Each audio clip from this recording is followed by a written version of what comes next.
향후에 장기적으로 그러면 문제가 되었던 여러 가지 부분들이 해소가 되었으니 말씀하셨던 30만 원 갑니까? 듣다 보면 알걸요 하다 보면 늘걸요 재테크 비법을 매일 오전 11시 편하고 친근한 경제 파트너 박연미의 목돈 연구소. 주말 사이에 타결된 카카오와 하이브의 SM 인수전. 자세한 얘기를 이분께 들어볼 수 있을 것 같아요. 이 시작과 끝에 항상 같이 계셨던 분입니다. 행동주의 펀드 온라인 파트너스의 이창원 대표 스튜디오에 나오셨습니다. 안녕하세요. 예, 안녕하세요. 예. 우리가 이 사태에 관련해서 대표님하고 대화를 나누기 시작한 게 제가 거슬러 올라가 보니까 한 3주, 2주 됐더라고요. 네. 그래서 한번 모시고 말씀 듣고 싶다 이런 말씀 드렸는데 우리 지난주 금요일에도 사실 통화했잖아요, 대표님. 네네. 그때 이거 정해져 있는 상황이었습니까? 아니면 전격 타결입니까? 일단 우선은요. 여기 자세한 이야기를 저한테 아마 못 들어보실 겁니다. 네. 왜냐면은 저도 몰라요.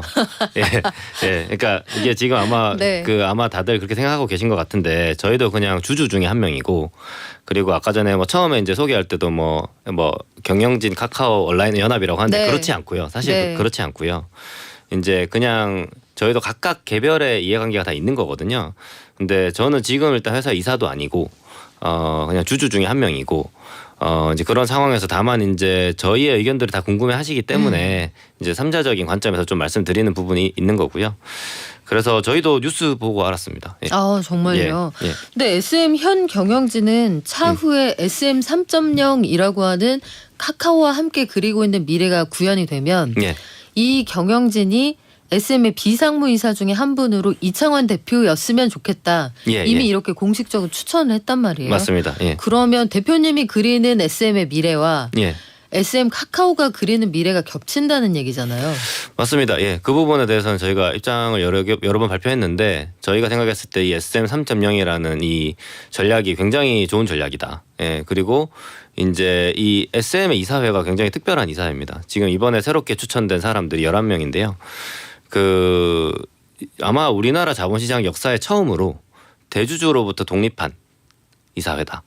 예. 우리나라는 원래 기업은 최대 주주 거라고 생각하잖아요. 그렇죠. 예. 근데 사실 그렇지 않거든요. 기업의 경영은 이사회가 하는 거고 이사회와 주주는 분리돼 있습니다. 그리고 주주들이 이사회를 선임해서 하는 건데 지금 이분들이 큰 용기를 내서 어쨌든 최대 주주로부터 독립하기로 한 거거든요. 1월 20일 날 저희랑 합의하면서. 근데 그때 이제 저희가 요구했던 게 이제 아니 어떻게 이렇게 큰 회사가 그 외주 프로듀서 내부 직원도 아니고 외주 프로듀서 한 명한테 모든 거를 다 프로듀싱을 받냐. 여기서 말하는 외주 프로듀서라 함은 그 SM과 사실상 직원 관계가 해소된 이수만 전 총괄 프로듀서. 맞습니다. 예, 이수만 전 총괄 프로듀서가 2010년에 회사에서 사임하셨거든요.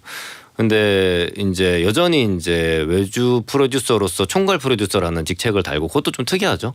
SM의 소속이 아닌데 SM 총괄 프로듀서라는 형식으로 계약에 의해서 그렇게 돼 있고 이제 연세도 많고 하신데 이제 이게 투자자 입장에서 불안한 거죠. 이게 다른 데들은 가수도 잘 나오고 노래도 잘 나오고 하는데 이 사실 혹시 무슨 일이 생기면 어떡하냐. 뭐 요즘 연세도 많고 하신데 그러니까 지속 가능한 프로듀싱 체계를 요구를 계속 했던 거거든요. 그래서 하이브는 멀티 레이블, 그러니까 인수를 해서 이제 레이블을 사들였어요. 네. 예, 그리고 JYP는 사내에 이제 4개 이런 회사 안에 회사라고 해서 JYP 2.0이라는 걸 발표를 해서 성공적으로 둘 다 잘하고 있거든요.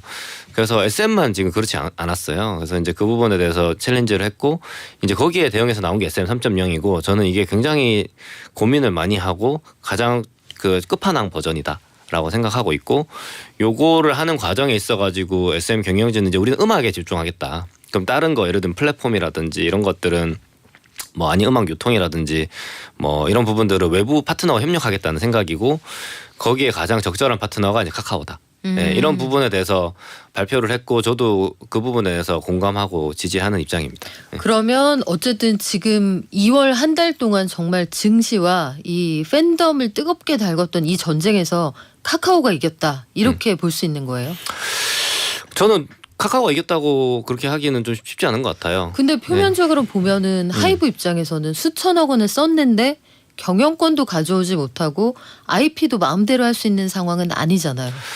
그러니까 이제 이거는 제가 봤을 때는 어쨌든 이 SM이라는 회사의 가치가 굉장히 높은 회사입니다. 그래서 제가 여러 번 여기저기 나가서 얘기를 했고 특히 이제 전략적으로 되게 가치 높은 회사고 근데 결국에는 일단은 이제 그 이 회사에 대해서 그 저는 뭐 여기 지금 관련돼 있는 사람들이 제가 외견상 보기에는 그래도 다 실익을 챙긴 그런 뭐 합의안이 아닌가 이렇게 평가하고요. 양쪽 다 음. 얻을 걸 얻어갔다. 네, 그리고 심지어는 3사 다. 네, 저는 SM 입장에서도 나쁘지 않은 결과라고 생각하고요. 자, 그러면 회사별로 누가 뭘 얻었는지 손익계산서를 한번 써볼게요. 일단 하이브 입장에서는 원하던 경영권을 가져갔고요.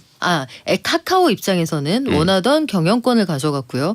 카카오 엔터 상장이라는 이슈가 있잖아요. 그러면 거기에 채울 수 있는 콘텐츠를 충분히 빵빵하게 채웠다. 이런 부분들을 평가할 수 있을 텐데 반면에 그럼 하이브는 뭘 얻었죠?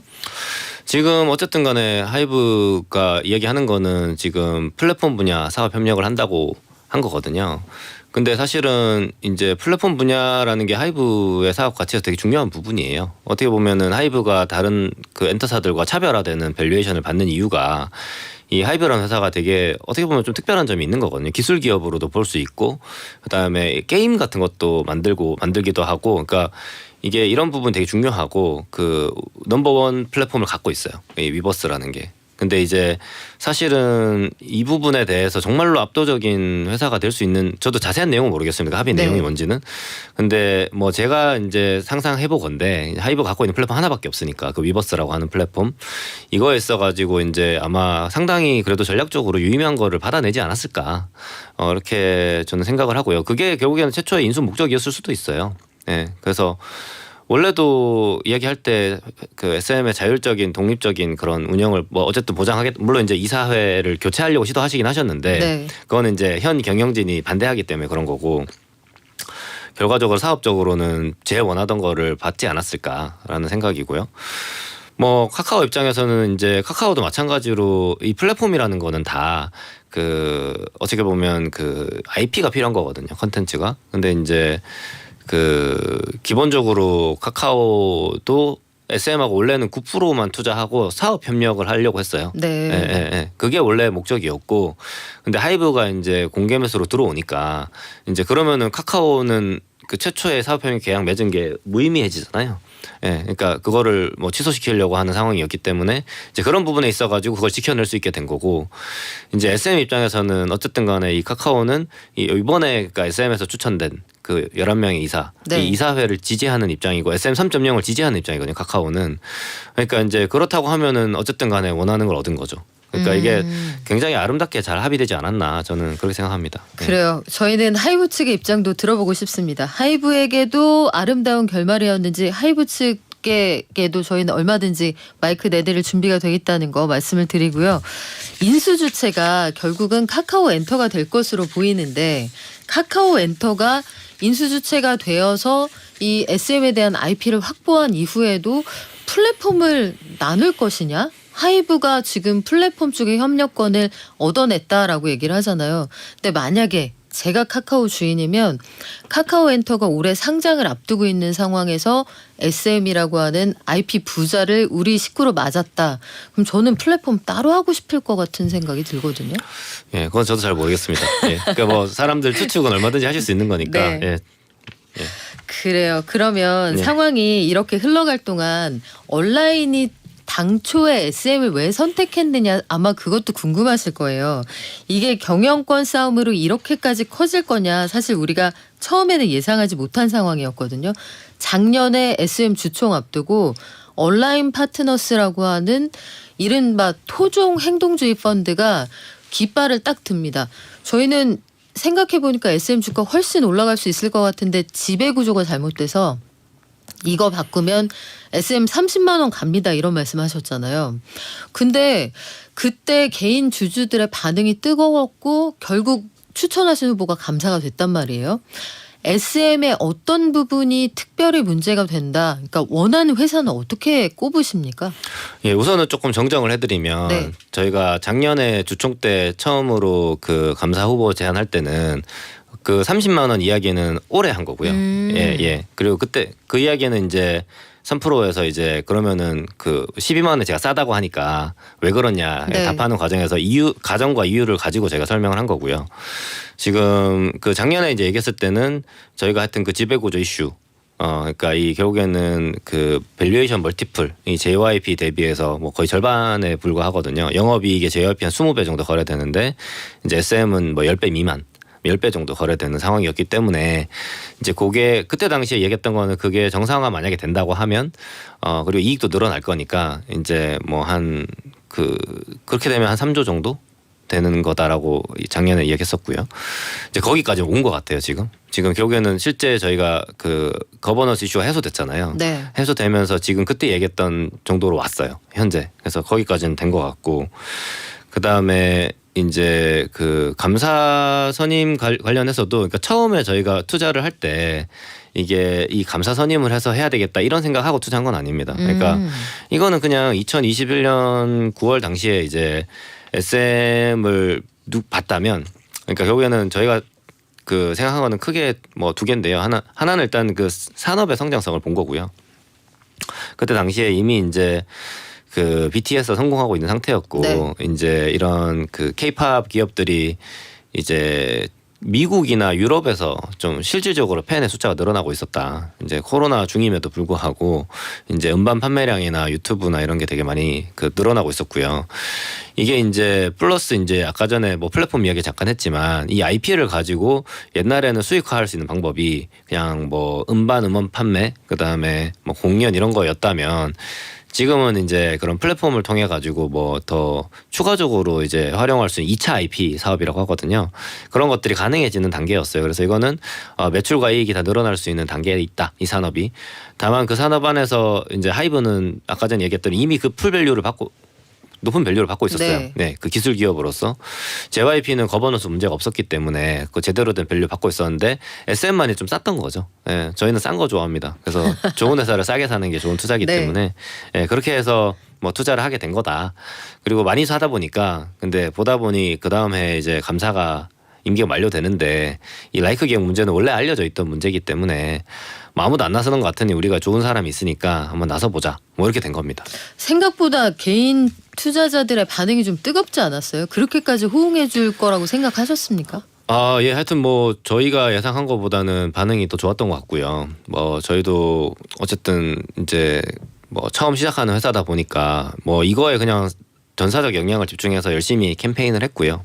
그래서 이런 부분에 대해서 어쨌든 다행히 사람들이 관심이 많아서 그리고 사회 환경도 좀 변화한 것 같고요. 그래서 뭐 이런 여러 미디어 환경도 변화하고 이래서 되게 많은 분들이 도와주셨어요. 그래서 저희가 한 33% 정도 표를 받았는데 그 중에 한 7% 정도가 이제 개인 투자자였고요. 예, 뭐 그렇습니다. 당시에 작년에 그 주주총회 전에 이 주주 제안을 하실 때 그때 당시 SM 주가가 얼마였습니까?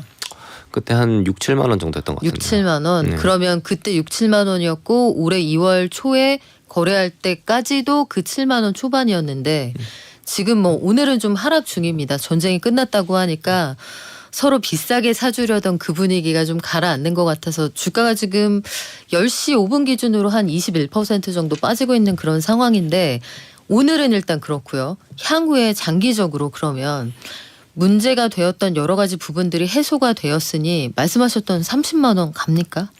그래서 저희가 얘기한 게 이제 그 SM 3.0의 내용을 1차적으로 발표된 내용을 보고 얘기한 거고요. 그러니까 지금 신인그룹이 올해 3개 나온다고 했거든요. 이때까지 6년 동안 하나밖에 안 나왔었어요. 에스파라고.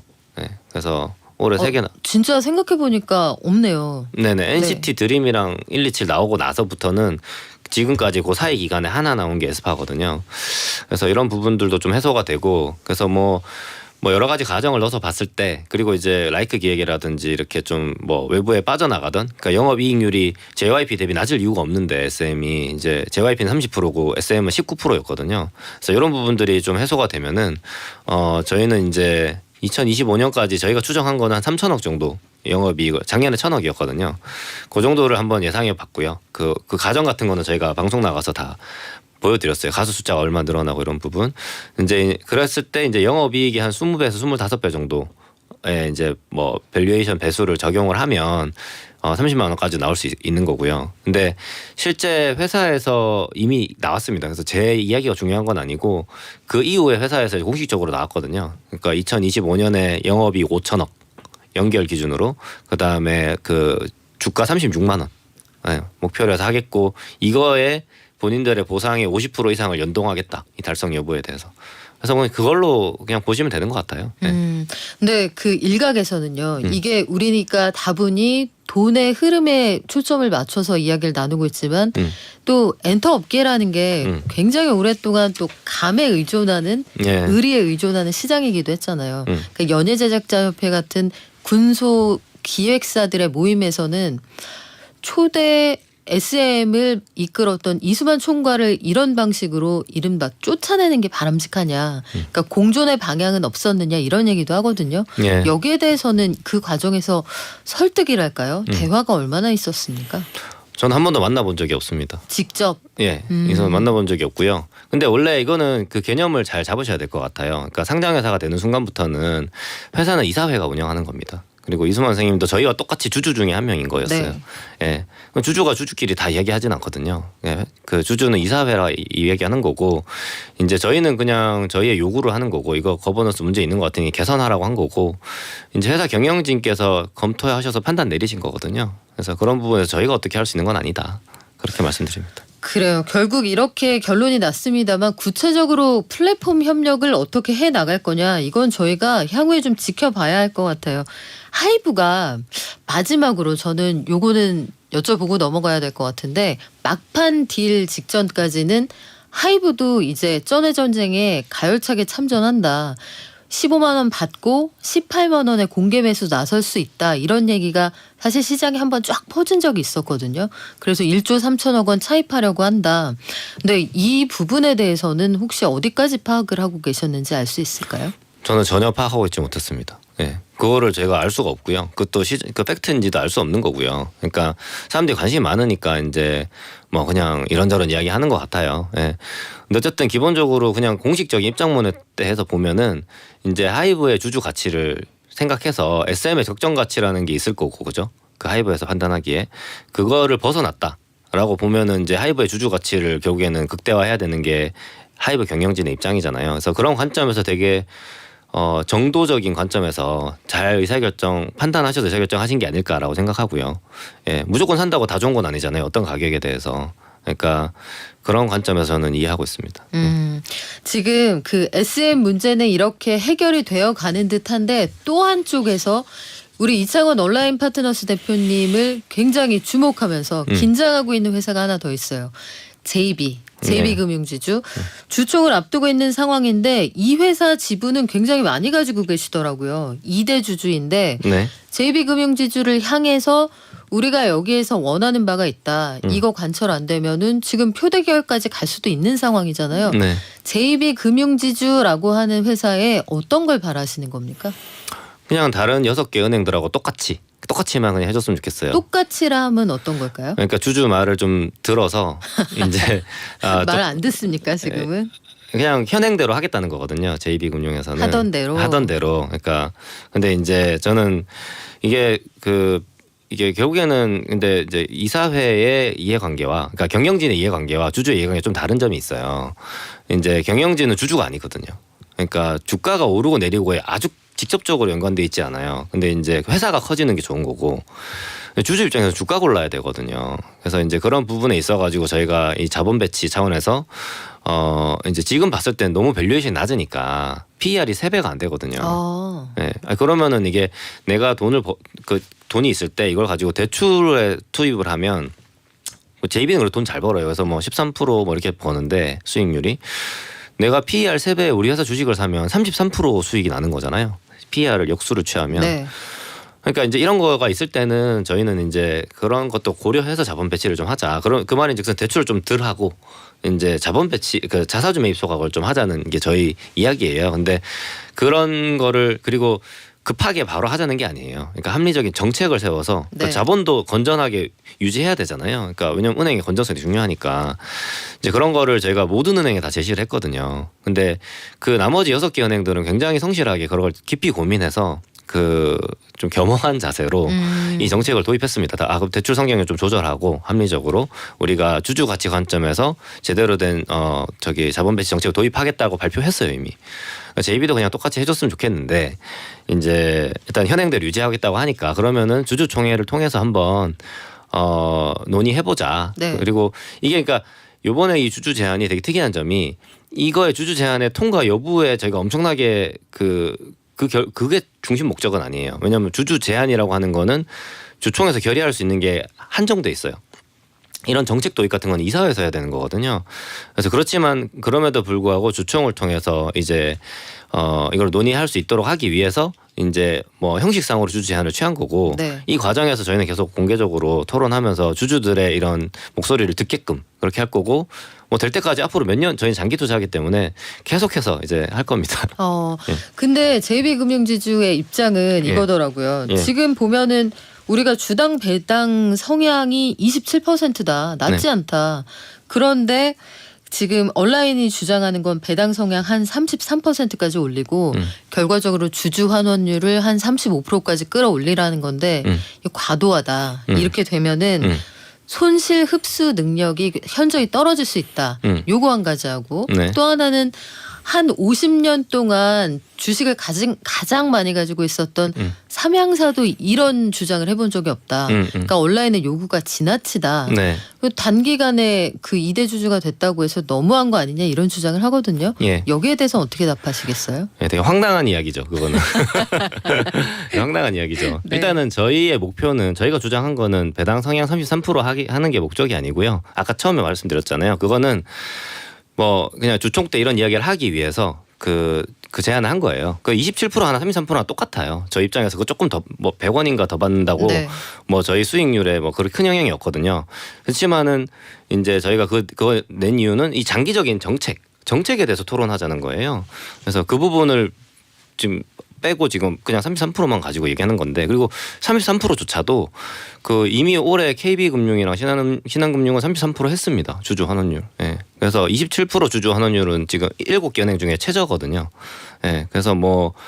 그래서 이제 그런 상태에서 그러니까 물론 다른 지방은행도 27%예요. 그래서 뭐 그렇다고는 하지만 이제 그러고 나서 이제 그 업종 최고 수준인 10.6%의 배당 수익률을 기록했다고 자랑하고 계신데 이건 되게 웃긴 이야기인 게 이게 주주 환원율은 어쨌든 27%로 업계에서 지금 어떻게 보면 어쨌든 최저거든요. 여전히. 높은 네. 최저인데 상황은 33도 있고 아니고. 30도 있는데 네. 지금 27인 거거든요. JB는. 뭐 그것도 저는 나쁘지 않아요. 나쁘지 않은데 이제 그거 나누기 주가를 했을 때 이게 높다는 이야기잖아요. 딴 데들보다. 그쵸. 그건 무슨 말일까요? 주가가 낮다는 주가가 얘기죠. 낮다는 얘기잖아요. 이거를 그렇게 뭐 이야기하실 건 아닌 것 같아요. 그래서 전 이거는 좀 되게 이상한 이야기다. 자, 시간이 한정돼 있어서 너무 네. 아쉽지만 마지막 질문 하나 드릴게요. 최근 들어서 금융권의 이른바 탐욕에 대해서 정부가 이런저런 얘기를 많이 합니다. 예대 맞은 얘기도 많이 하고 이 JB 쪽에서 하는 얘기를 들어보면 우리가 예대 맞은율이 다른 은행보다 상당히 높은 거는 이 온라인 같은 곳에서 이게 너무 장사에 압박을 하다 보니 예대 맞은율이 한 7%까지 벌어지는 거다. 즉 이렇게 되면 주주들이 오히려 이 정부의 개입 여지를 줌으로써 주주들의 가치를 제고할 수 있는 기회가 박탈될 수 있다. 비난 여론이 일면 들어와서 이렇게 저렇게 해 간섭하지 않겠느냐. 그리고 고객들도 비싼 이자 물게 되지 않겠느냐 이렇게 얘기를 해요. 또 어떻습니까? 제가 봤을 때는 그것도 좀 이상한 이야기인 것 같아요. 예. 기본적으로 이 예대 마진이라고 하는 거는 되게 그렇게 뭐 단순한 게 아닙니다. 그러니까 예대 마진은 신용이 낮은 사람한테는 예대 마진을 많이 받아야 되는 거고요. 신용이 높은 사람한테는 예대 마진을 조금 받아야 되는 거고요. 그 안에 신용 위험, 그다음에 우리의 자본 비용, 그다음에 이 상품의 특성, 담보가 있는지 없는지 이런 거에 따라서 결정되는 거거든요. 그래서 우리나라 은행들의 평균 예대 마진이 외국 평균보다 낮습니다. 네. 그래서 이게 사람들이 잘 모르는데 우리나라 은행들의 평균 수익률 ROE도 낮고요. 해외 은행들보다. 그러니까 우리나라 은행들이 뭔가 되게 쉽게 돈을 번다고 생각하는데 그렇지가 않고요. 사실은 해외보다 경쟁이 심합니다. 우리나라가. 왜냐하면 다 똑같잖아요. 은행들이. 그렇죠. 예. 그래서 누구 보고 돈 주면서 은행 와서 은행해라고 하면 은행할 사람 아무도 없습니다. 예. 그래서 그거는 그래서 저는 그렇게 생각하고요. 이제 그런 상황에서 지금 우리나라의 이런 결국에는 아까 주주 환원율이 기본적으로는 주식회사라고 하는 거는 원리가 뭐냐면은 이 돈을 벌었을 때 이 돈의 버는 돈은 원래 주주들한테 그 비례대로 귀속되는 게 원칙이에요. 원래는 다 나눠줘야 돼요. 네. 100%를 나눠줘야 되는 건데 기본적으로는. 근데 이제 내가 나눠주는 것보다 우리 주주들이 기대하는 수익률 대비 높은 수익률로 재투자를 할 수 있으면 그러면은 양해를 구하고 재투자를 하는 거예요. 예, 그러니까 주주를 설득해야 된다는 거죠. 재투자, 그러니까 배당을 안 하고 재투자를 할 거면은. 번 돈을 어떻게 나눌지 주주에게 충분한 설득과 납득의 과정이 필요하다. 그러니까 번 돈을 쓸 거면요. 재투자 안 나눠주고 나눠주는 게 디폴트인데 네. 안 나눠주고 쓸 거면은 그게 내가 주주들이 원하는 것보다 더 높은 수익률로 재투자가 가능해야 되는 건데 지금 아까 제가 설명드렸듯이 지금 현재 자사주 매입 소각은 수익률이 33%고 이제 그 배당은 그러니까 자기 사업에 투자하면 10에서 12% 버는 거거든요. 뭐가 더 높냐는 거죠. 그러니까 이거를 가지고 밸류에이션이 올라가면 다시 원래대로 해도 돼요. 근데 지금 밸류가 낮기 때문에 그런 거고 이 밸류 낮은 거는 하여간 그러니까 다른 이야기를 할 필요가 없어요. 그러니까 실적 좋고 이런 거 다 인정해요. 네. 인정하는데 어쨌든 간에 다른 은행들도 또 낮잖아요. 밸류가. 그것도 다 좋아요. 그렇지만 아니 주식회사가 주주들이 자본금을 준 거 대비해서 지금 30% 가격에 거래되는데 이게 당당하게 막 이렇게 이야기할 수 있는 거 없는 거 일단 죄송하고부터 시작해야 되는 거거든요.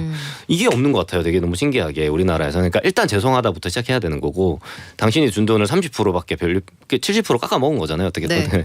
그러니까 이거에 대해서 저는 명확하게 확립을 해야 된다. 그 다음부터 얘기가 가능한 거지. 그 전에는 사실은 좀 뭐 일단 그걸 될 때까지 좀 해야 되지 않을까 그런 생각합니다. 네. 네, 앞으로 주주총회 상황 어떻게 될지 지켜보고요. 야, 백종수님 마치 미라클의 진도준 이사 같으시다고 말도 멋있지만 생각이 멋지다고 응원을 해주셨습니다. 이청환 대표님 앞으로 가는 칭찬이네요. 아, 네, 아이고 아닙니다. 네. 네, 저희는 JB금융 쪽의 입장도 들을 준비가 돼 있습니다. 이청환 대표님 오늘 여기서 보내드릴게요. 고맙습니다. 네네 감사합니다.